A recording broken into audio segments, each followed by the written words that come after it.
உடனேதான் ஈசர் உள்ளம் களி கூர்ந்து திடமாய்தான் ஈசர் சிந்தைதனில் உத்தரித்து அகத்தீசன் என்று ஆதி மனதுள்ளிருந்து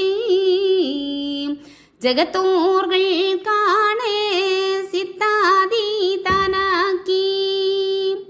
சாத்திரமும் வித்தை சமூல கருடனே சூத்திர சித்தாதி தோன்றினன் காணம்மானே எல்லோரும் கண்டு இவராகும் என்று சொல்லி அல்லோரும் மெச்சி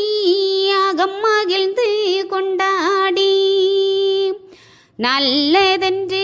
ஈசர் நன்முனியை தான் நோக்கி வல்ல கவியோடு வந்துதித்த சாஸ்திரியே என்னென்ன சாஸ்திரங்கள் ஏதேது காணாலும் இன்னான் கோணீசனுக்கு இது கோடும் என்றார். அப்போதகத்தீசர் ஆதி மாறை முதலாய் மை போடும் வித்தை மாஞாலே அச்சரமும் கொடுத்தோம் எனவே கூறினார் மாமுனியும் காடுத்தம் உள்ள நீசன் கையதிலே தான் வேண்டி நிற்கவே பின்னும் நிகழ்த்துவார் மாமுனியும் அக்கருகு சூடும்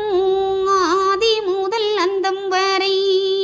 வாசமாகும் வித்தை மரணம் வரா வித்தைகளும்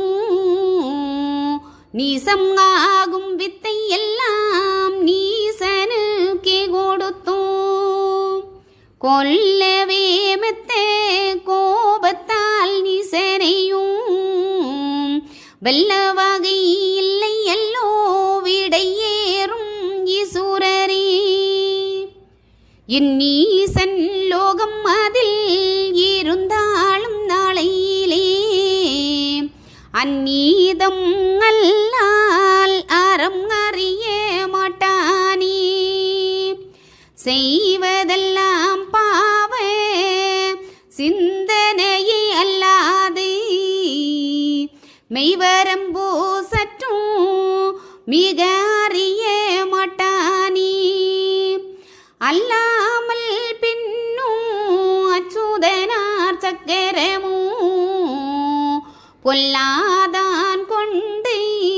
போரான் மால் கிரீடமும் இவ்வாரிசை இரண்டும் இவன் இடத்திலே இருந்தால் ஒருவரால் வதைக்க இயலாது நீசனையும். ஐயா உடனேதான் ஈசர்